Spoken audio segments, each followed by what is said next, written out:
Hi there BookTube, it's Eleanor here, and today I'm doing a book haul. I'm going to be doing a non-fiction book haul because it's non-fiction November. Quite a lot of non-fiction has come into my house because of that, both from the lovely Janet from Swirly Girly Reads and also just ones that I've wanted really. Some recommendations from people and yeah, just ones that I was really interested in. So Janet got me 3 amazing books this month that I can't wait to read, and one has been on my shelf for ages, and that is this one. It's called Gilbert, a Porno Memoir by Oriana Small aka Ashley Blue.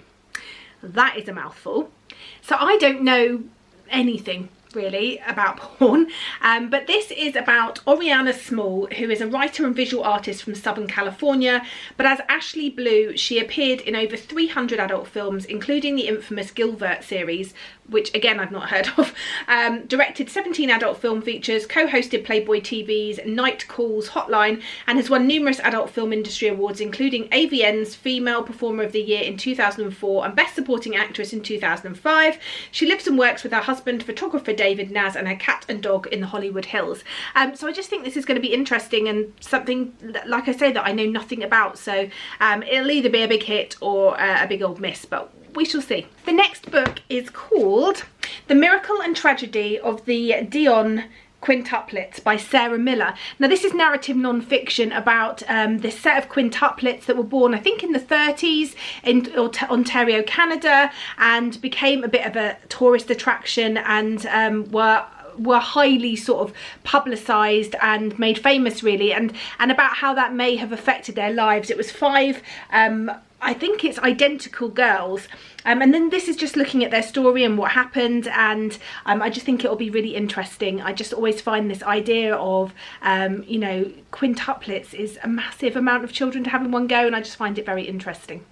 The next book is called My Stroke of Insight, a Brain Scientist's Personal Journey by Gilbert Taylor, PhD. This is about Jill. She is a brain scientist and she experienced a stroke when a blood vessel exploded on the left side of her brain, and this is about her take on this, her looking into how that affected her, neurologically, and offers us a different insight into strokes because of her background, because of her expertise, and because it happened directly to her, and I just think that is fascinating. It's not a long book, it's only a couple of 100 pages, even less than that, I think it's about 170 pages, but I just think it's going to be a really interesting read. The next book is one that was recommended to me by one of you. It's called Alex and Me by Irene M. Pepperberg, and this is about Irene and Alex, and Alex being her parrot, and this sort of relationship they had, how this parrot's last words when it died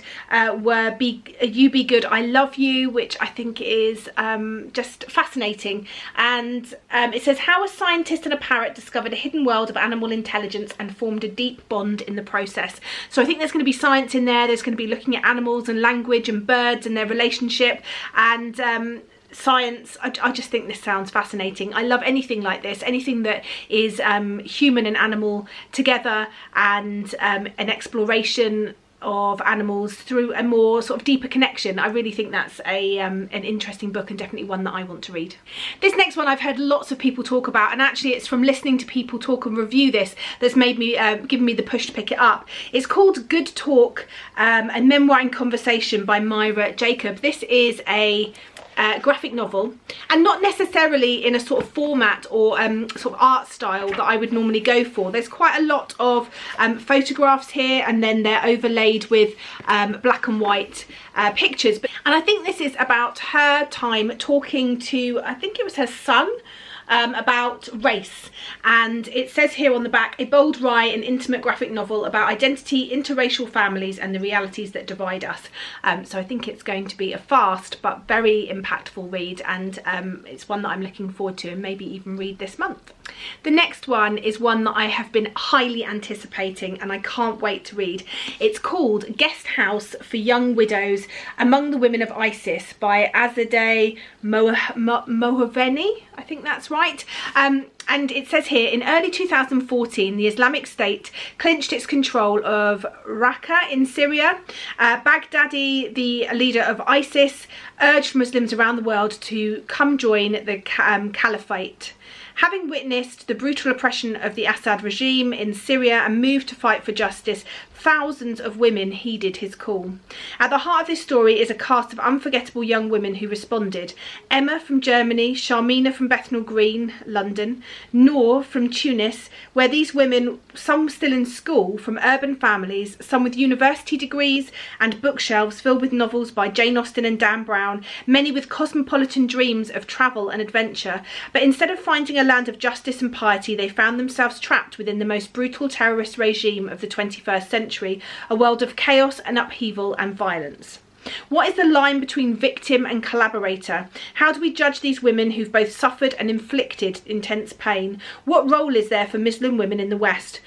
In what is bound to be a modern classic of narrative non-fiction, Mo Aveni takes us into the school hallways of London, kitchen tables of Germany, the coffee shops in Tunis, the Caliphate's OBGYN and its guest house for young widows, where wives of the fallen waited to be remarried, to demonstrate that the problem called terrorism is far more complex, political and deeply relatable one than we generally admit. And I think this is,